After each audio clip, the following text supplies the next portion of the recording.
Let's talk about the top 10 accessories that I think will be trending for 2025.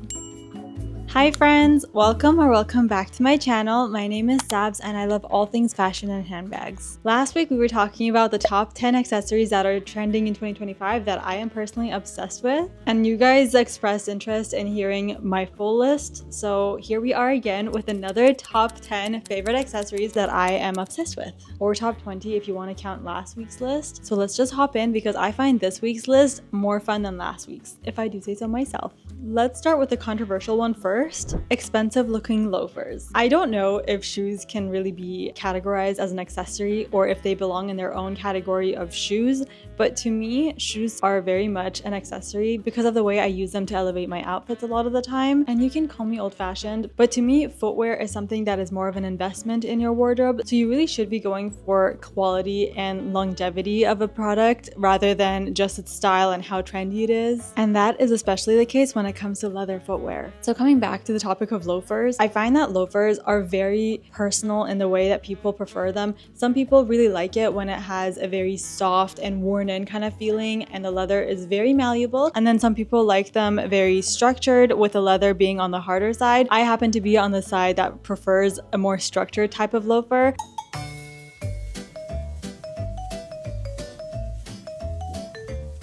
But regardless of which group you fall under, when you find your perfect pair of loafers that goes with the majority of your clothes, that one pair will be all that you need. I say this as someone who only has one pair of loafers and it goes with almost all my clothes. You only really need one pair, so that's why you should really take time and be very, very picky until you find your perfect pair. Number 2 on our list of accessories is any dangling piece of an outfit. This one sounds so funny, but let me elaborate. This particular item includes so many different things. So for example, belts with dangling pieces, chains hanging from pants. Obviously, we have to include bag charms in this category. Fringe, like any kind of fringe, whether it's on a bag, jacket, coat, anything. Drawstrings on jeans. This one particularly I've been seeing more of. They look really cute with their dainty dangly strings that adds a little bit of movement to your outfit. There's a pair of jeans that I've been eyeing recently and they just look really nice. The fact that it's not a belt, but it just adds a little bit of movement and swing to your outfit when you're walking, it just really draws my eye to the waistline and it's really pretty. Number 3 on our list of accessories is pearl anything. I really like when accessories can bring in elements of nature, and pearls, for example, are just one of those things that obviously the price range can go all the way up with the really rare, perfectly round, I guess, saltwater pearls, but there's also freshwater options where their pricing is way more affordable. And obviously there's fake pearls too. The way pearls have been incorporated into so many different accessories, I have a claw clip that has pearls all along the side. I have multiple pearl necklaces. I love to see pearl chokers that are layered with other necklaces. It looks so chic. Even when it's the daintiest pieces, like just a pearl stud or very small pearl details in your necklace that's not a full string of pearls, all of it together, it has such a feminine vibe, but it is also reminiscent of an older era, and pearls just happen to bring this era of nostalgia and romance to any outfit, and that's why I love to see them. Number 4 accessory that I am particularly very obsessed with is when I see anyone with their fingers decked out. Now this one I understand is a particularly more expensive category of accessories because good rings, like high quality actual good rings,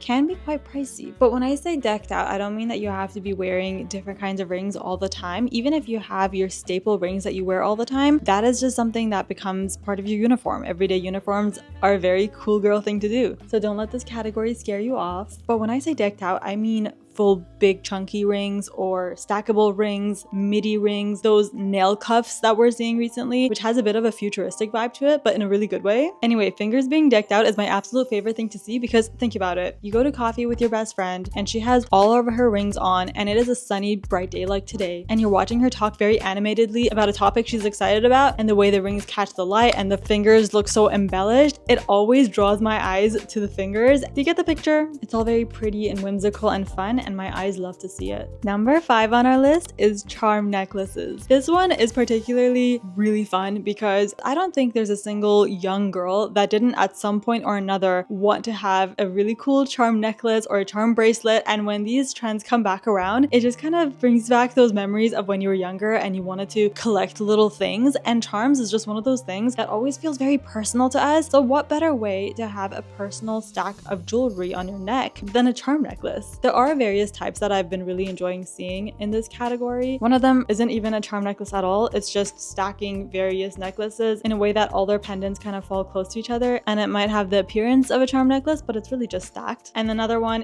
is when you have one chain and then you just add on multiple pendants that you feel like represent you or are special to you in any way. And then another way that is literally a charm necklace is having these types of necklaces. I am planning on eventually looking into adding some charms to this necklace, but you know, sometimes you just buy the chain first and then add things to it later. No rush. You just go at a very slow pace and accumulate the things that you love throughout the years. But getting back to the topic of charms, I feel like one very fun way to do this is to get your birthstone in a kind of bezel setting and then adding it to your necklace, and then having, I don't know, if you're into astrology, you could get your sign on there as well. You could get your initial or someone else's initial. I'm planning on getting mine and maybe Pico's. And of course my husband's. Anyway, there's endless charm ideas, and you don't even have to buy them new. There's tons of Etsy sellers that are selling vintage pendants that could definitely serve as charm for your charm necklace. Number 6 on my list of favorite accessories to see is semi-precious stones embedded into anything, whether it is bag charms or earrings or necklaces or anything that's on you, on your person, is one of my favorite things to see, because as much as I do really like to see full gold or full silver bands or any kinds of jewelry, there's something way more personal and eccentric when it has a bit more of color on it. I have seen a lot of people wear stacks of jewelry with all the same color stone in them. For example, morganite. Listen, I might not necessarily know what the difference between precious stones and semi-precious stones are, so please correct me in the comments if I'm wrong, but I believe morganite, tanzanite, and jade are semi-precious stones, and they are some of my favorite colored stones ever. I love to see them. So when they are incorporated into your rings or into a pendant dangling from your wrist or your necklace, whatever it is, I like to see a mix of colors. I like to see them all uniform, same color stones. Regardless, this is kind of my 2025 wish list thing. I would like to kind of incorporate more gemstones. Now, I don't necessarily know if I want to do birthstones because my birthstone is kind of boring. I think it's a diamond. It's just colorless. It doesn't really add anything. So I might go with my husband's, which is a ruby. So that's going to be a fun color. Although ruby's a precious stone, I know that much. Anyway, I'm gonna broaden this category to birthstones and semi-precious stones. Let's just go with that. Number 7 kind of goes hand in hand with the previous category, but it's also different, and that is era-inspired jewelry. I have been loving this so much more. I actually feel like I've always had a thing for this, but I didn't even know that the jewelry that I was buying was era-inspired. But recently, I have been getting a lot more targeted ads. Oh my goodness, Instagram. I've been getting targeted ads from vintage sellers that are selling like very beautiful eccentric rings from the Victorian era, Edwardian era. There's all these different eras of jewelry that look so much more interesting and intricate than modern day jewelry, unfortunately, which there's nothing wrong with modern day jewelry per se. I think there's actually something very nice and fuss free about a nice minimalist ring. That's all nice too, but I just feel like when you want to go with a very decked out kind of look, you want to go more eccentric, you want to express yourself a little bit more, nothing wrong with splurging with a nice vintage ring. So I've added a bunch of these types of rings to my wish list, and for my birthday I told my husband, hey, there are some really nice vintage and what is it called when it's older than vintage? Antique. There's a lot of nice antique jewelry sellers in Vancouver that I immediately sent my husband links to, and I was like, for my birthday, if you don't know what you want to get me, just, any of these rings will do. You don't have to get me anything too fancy or too expensive. So that is another thing that I'm very excited to start accumulating starting from 2025. If I go traveling, if I go anywhere, I'm definitely hitting up vintage and antique jewelry stores, and I'm going to be trying on all the rings. I have mentioned this before, I have tiny, tiny hands, so that obviously limits things for me, but I will try my best. Number 8 in our list of accessories that I find very chic and I am obsessed with is hardware on fabric. That sounds pretty interesting, doesn't it? Let me tell you what I mean. Recently, I have been seeing people adding brooches or pins or even earrings to their clothes in the most creative of ways, and I am so in love with it. I have yet to give it a try, but I have saved a lot of Pinterest pins that I will be showing you guys because I love sharing with you guys. There's obviously the pins that kind of help hold things in place so that instead of you trying to tie your scarf or your sweater around your waist or your neck, you have this very nice chic looking pin holding things in place. But there's also some metal hardware stuff that kind of bunches clothes in a way that makes the outfit look a bit more abstract and unique than just a regular t-shirt or tank top. And that is also something that like blows my mind. Who are these creative people coming up with this kind of stuff? Because I love it, and I obviously draw inspiration and will always give credit where it's due. So I will never say this is my idea, but I love seeing people do this and play with the metals on their clothes, especially in the winter. You have a lot of layers and you have a lot of heavy materials on you. So having some metal hardware on you to break up all the heavy looking fabric is really nice to the eyes. Number 9 is thin wrap skirts around trousers. This one in particular has been something that I didn't know I needed in my life, but ever since I started seeing it, I love it so much. I wasn't exactly here for the skirts over jeans look or skirts over trousers look. I wasn't sure if it was right for me. It looked a little too odd. It didn't look